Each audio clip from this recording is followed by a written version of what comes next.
We're still at it, interviewing the candidates in the 2019 Madison mayoral race. This week, we're bringing you Toriana Pettaway. I'm Eric Lawrenson. I report on tech for the Cap Times. Hi, I'm Lisa Speckard-Pask, and I am the Metro reporter. And I'm Abby Becker. I cover city and county government. And this is the Madsplainers.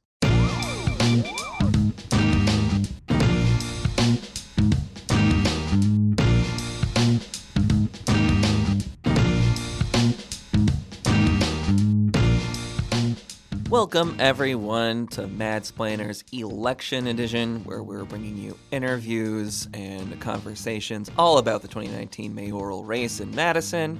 And today we have an interview featuring Toriana Pettaway, the city's racial equity coordinator. Lisa, who is this person exactly? Yeah, so as the coordinator, she obviously does a lot of work with equity and looking at disparities, and that work actually touches a lot of different areas of the city's processes and projects. And then she is also a little bit different than the other 5 candidates who are on the ballot because she says she's running as a write-in candidate. And to find out why and to learn more about her, we can listen to this interview.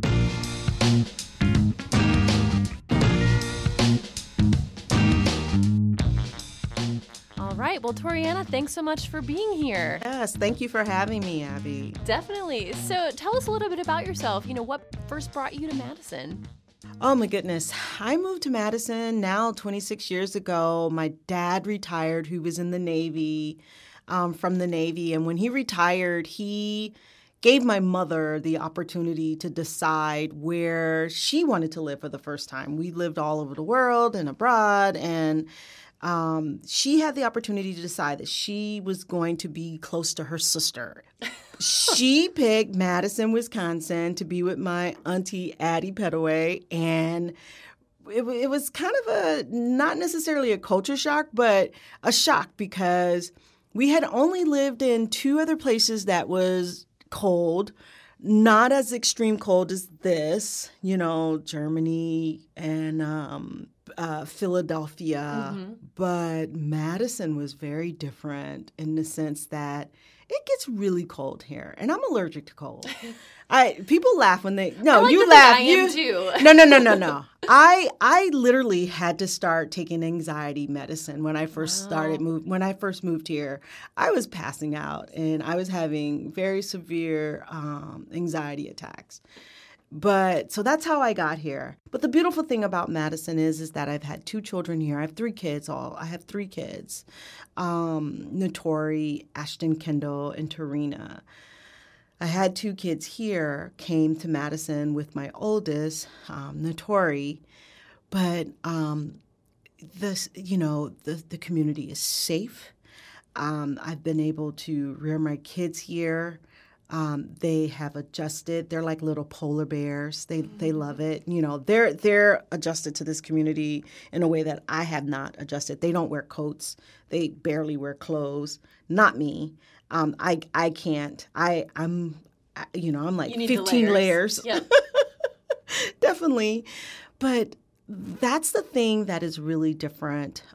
This is kind of home now. My family is here. I have extended family. I have my auntie, her children. My father just passed away from cancer in May. That was, very sad.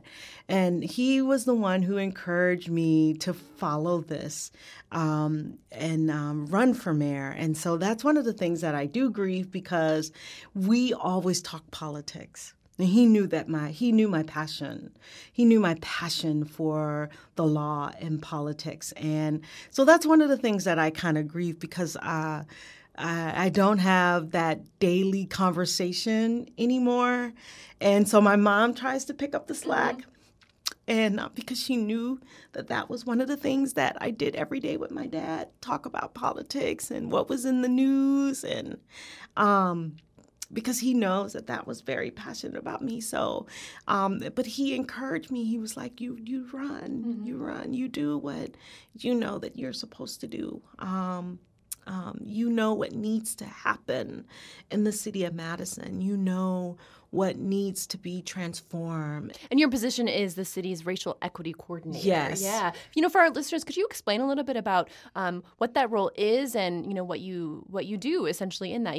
I know some about it, and it's an internal system, right? I mean, you're working with city agencies and department heads. So, kind of in a nutshell, what is that work? I am supposed to maintain a neutrality for the city, working for the mayor and council, and working with now all 27 department heads. We have what's called an equitable workforce plan, which is the affirmative action plan. Every department has to goal set.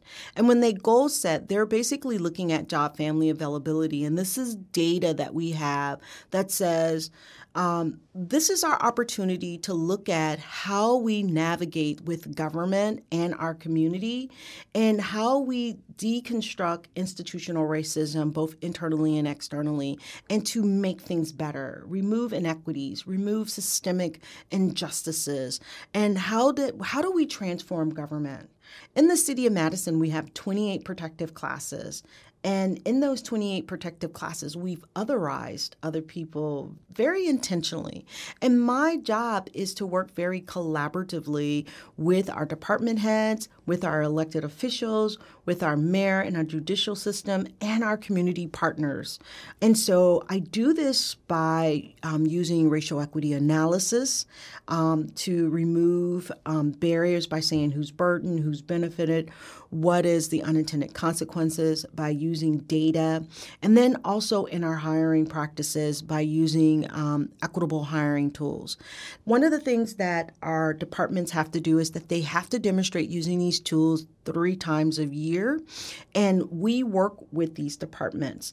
I have a team of about 30 to 40 people that are facilitators. We do trainings. We have 3 trainings that happens throughout the course of the year. We hold them every month. And so there's a part 1 training that looks at what is the historical aspects of racial equity and social justice. How do we get here?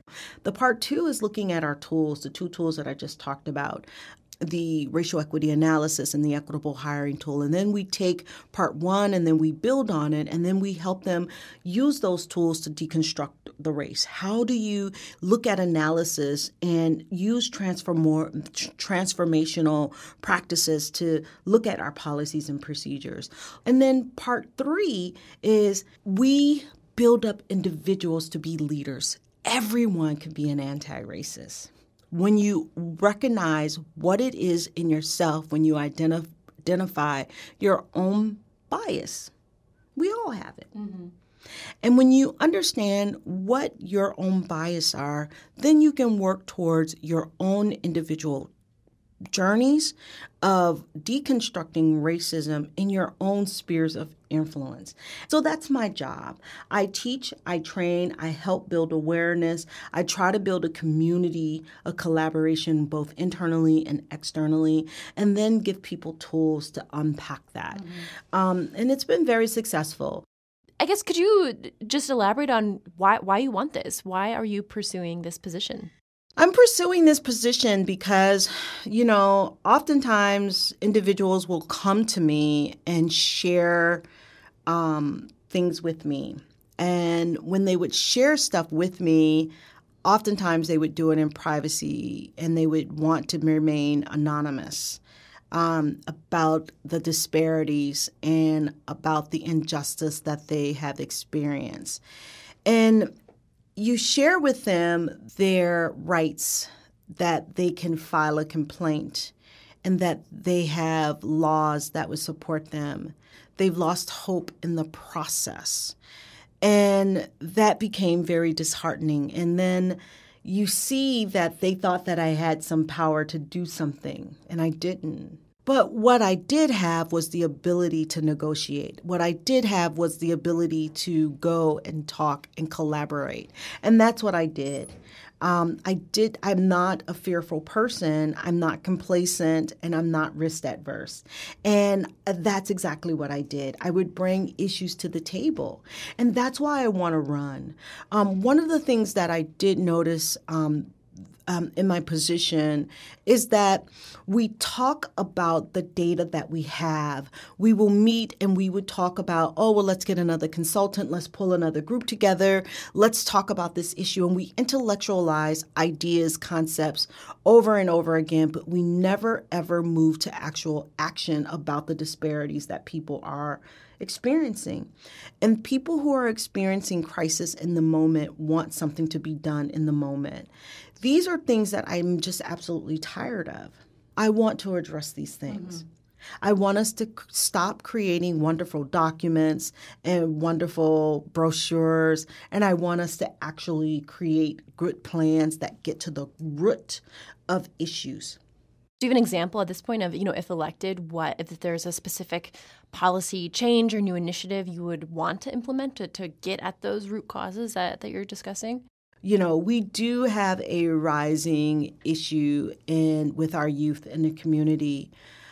Several things had happened. Last year before last, when the mall policy had came into play with our youth and they had to be out of the malls at 4 p.m., I had went to several people and had asked, what are we going to do to advocate for our youth? Being out of the malls at 4 p.m. is unconscionable to me. Yes, I understand that this is a very serious issue. Yes, I understand that there are kids who they shouldn't be unsupervised. There are kids that are misbehaving in the malls. However, this is not the majority of the kids. It's just a few of the kids. But we need to get to the root of the issue here. Because what I do know, if you look at data across the nation, kids are spending anywhere from $120 or more a week in the malls.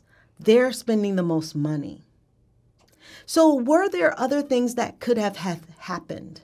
Did you talk to the kids? Did you come up with other collaborative efforts where you brought the old people or the elderly together and the young people together and talk about real solutions other than just coming up with a policy?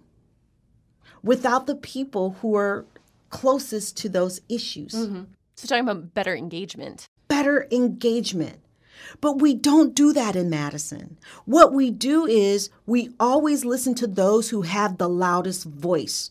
We do this in every situation that happens in this city. We have Band-Aid approaches, and we've always been operating with Band-Aid approaches in the last 20 years. Whoever yells the loudest gets what they want. If they lawyer up, if they got the most money, if they show up in numbers, whatever solution they put forward, that's what works. But the people who are affected the most, even if they don't show up, and then the majority will say, well, if they really cared, they would have showed up. Well, those people are probably at work because they got to pay their bills. They're economic depressed, right? You're not thinking, privileged don't think about what other underprivileged, underserved absolutely have to go through, right? So my solution to things like this is let's stop othering and let's start thinking about how do we do shared prosperity in a way that talks about our common values. A low-income mother wants to provide shelter and safety for her kids, just like a high-income earner wants to provide shelter and safety for her kids. However, the means of doing that is just different. You brought up another issue at the beginning of our conversation that I want to get back to, and that is at the time of the election deadline, there was a problem at the clerk's office, and essentially the clerk's office determined after you had submitted your nomination signatures that some were invalid, meaning that you didn't have the full 200 signatures to be on the ballot. And I believe you had called what happened, some white supremacy BS. And so I wanted to bring that up and just hear from you on sort of what happened and to explain that comment a little bit. Oh, definitely. So the week prior to the Wednesday of signatures needed to be turned in, I went in with my son and my daughter. I went in with 124 signatures the first time. And they said, how many do you have? And I said, 124. And they said, well, I'm only counting to 100 because it's 100. And I said, well, I have 124 here. Yeah, and to clarify, so 200 are needed. Right. So you were under the impression that 100 was the requirement. I had read on the site that it was 100, and I had it flipped because I was looking at the school board stuff and not for the mayoral stuff. Right, and so the number of signatures needed does differ between mayor, school board, and city council. Right, and so I had that wrong. So the clerk's employee said, nope, I'm only counting to 100 because that's all you need.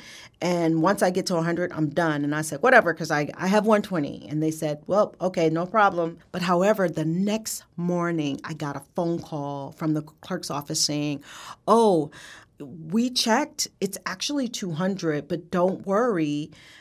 You have until next week, Wednesday, to get them in. And what was really wonderful and bad all in the same breath is that I had called everyone that was collecting signatures for me and had told them that I didn't need their extra sheets. And at that point, I had about 8 extra sheets out. That's 200 right there. And so, and that's exactly what the person who was on the phone with me that morning said. Oh, you need about 83 more signatures. And he said I had 113. I know I had 124. So that's an issue right there because I counted 124. My son counted 124. And then he said, oh, you only need 84. So the following week when we came back in, and I had well over 200, a lot of my nomination signatures were not accepted because some were City of Madison, which I'm not going to contest that because if they're Town of Madison, you can't contest. Town of Madison is Town of Madison. Different jurisdiction. Different jurisdiction. Yep. They don't count.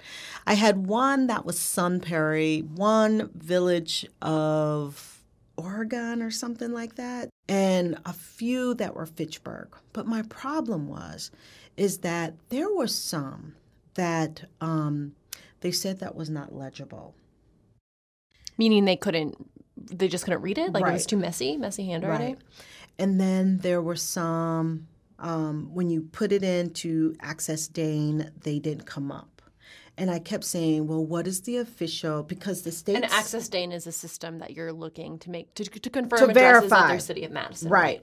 The city clerks was telling me all of this stuff, like it has to be legible, it has to be printed well. Well, there were inconsistencies on my sheet. On one occasion, there was Madison and date missing, wasn't counted. Madison, date missing, counted. Several of those. Okay, you're counting it here, but you're not counting it here, and I got several of those. You're being inconsistent. So I'm calling out all of these inconsistencies.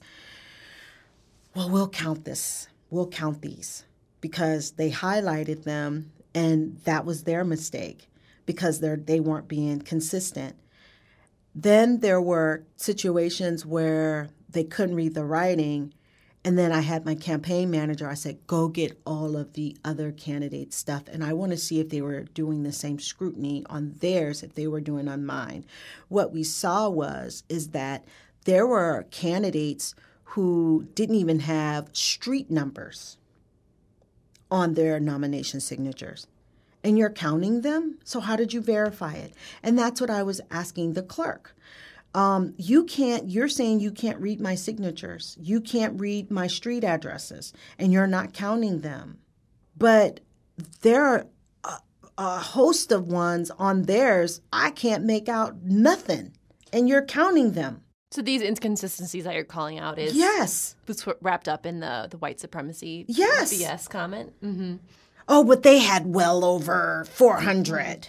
But you threw out so many of mine, and I can't even tell what this is, and there's not even a street number. Right. So how can you validate it? Yeah. And you said that you're still looking into this, challenging this? I'm just at this point. It's 199 now. Mm-hmm. And one short of the 200. Mm-hmm. So are you, I guess, in the process of I mean, I guess have you come just to accept that? Well, I'm not gonna go and that's a legal battle. I need to raise money, and to spend that kind of money on trying to throw out other candidates' signatures, to me, that's not a good use of money and time. I'm not a malicious person. I just want to be on the ballot. Mm-hmm. And at the end of the day, you are running as a write-in candidate. I am running as a write-in candidate. And I know that this is a long shot, but no matter what, I'm going to door knock my butt off. I'm going to get out there and try to do whatever I can. I have real solutions for the issues that are real issues in Madison, like housing affordability, lack of transportation in all of our neighborhoods. Why is our debt service going up every year and your property taxes going up every year? What is that connected to? Dark store loopholes and Walgreens loopholes is real. But why is that? Why is that tax debt being shared with you? Why are you paying more property tax? Let's talk about that. Yeah. I want to know what are your thoughts on that? And if we're going to have shared prosperity in this community, we have to talk about real solutions. I'm the only candidate that I believe that have real solutions. I have tons of them. And you know why I have the real solutions? Because I've been doing the work.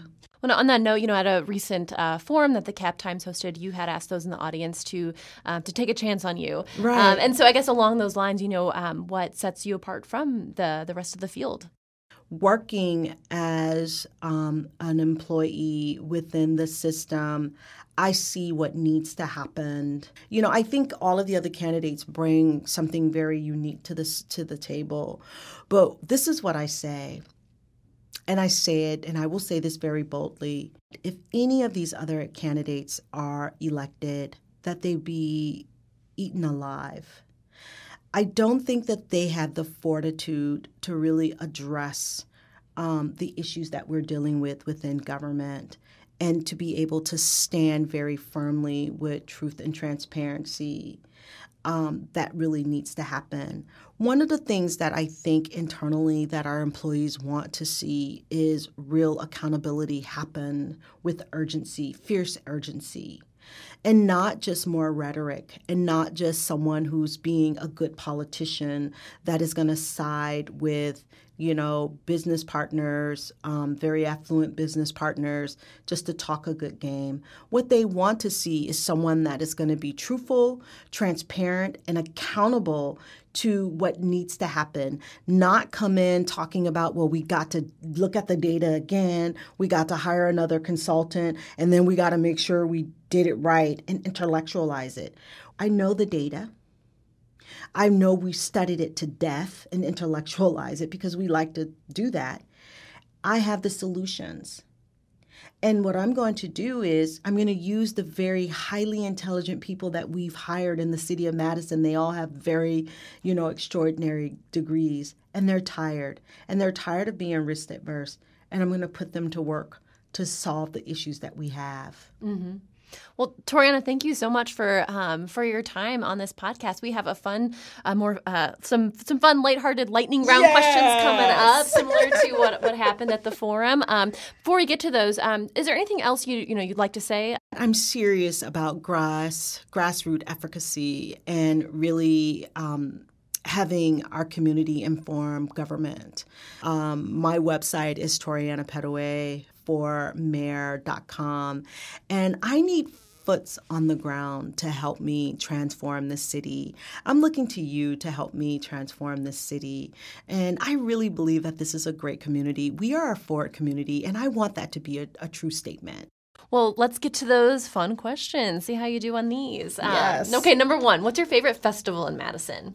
Well, I wouldn't say it's a festival. I would have to say Dane Dances is my favorite event. That can count as a festival. Yeah. Because I love the dance. I love the dance. Mm-hmm, that my kids love it. That's my favorite time of the year. All right, number two, what's your favorite sandwich in Madison? I'm not a big sandwich person. You can be honest here. This is what this is all about. Yes. Toriana is not into sandwiches. I'm not into sandwiches. Okay, that's okay. Final answer, not into sandwiches. What's your favorite statue, landmark, or public art piece in Madison? Ooh, let's see. Oh goodness. Oh gosh, that's hard because we do go quite a few places. I think my favorite landmark would be I actually my favorite landmark in the city, because I am really drawn to water, is the rooftop of Monona Terrace. And what a great view, right? Right. Yeah. But I also like the Union. See, because that's kind of hard. Any place with water that I can glare out over is going to be my favorite place. Okay. All right, so this is a little game of would you rather. Would you rather have backyard chickens or backyard bees? I guess chickens. Chickens? You don't seem thrilled about either choice. Would you rather drink small batch coffee, kombucha, or beer? Coffee. Coffee? Yes. Yeah, me too. Would you rather travel around Madison by bike, bus, or car? Bike. And would you rather go to the co-op to grow your own produce? Would you rather go to the co-op for your produce or grow it in your own backyard garden? Grow it in my own backyard garden. Okay. And how many different Madison neighborhoods have you lived in? 5. 5, okay. Yes. All right. And if you were stranded on a desert island, which book and movie would you want to have with you? Notebook would be the movie that I watched. I love watching that movie over and over again. Watch those rom-coms over and over? Yeah. The book, I guess, would have to be the Bible. Okay. Right. You need that spiritual inspiration if you're going to be stranded on a desert island. Yes, because I can read that, over and over again, and it would always reveal something new to me. Mm-hmm. Well, Toriana, that's all we've got for you. So thank you so much for being on the Madsplainers. We really appreciate you being here. Thank you for having me. This was awesome.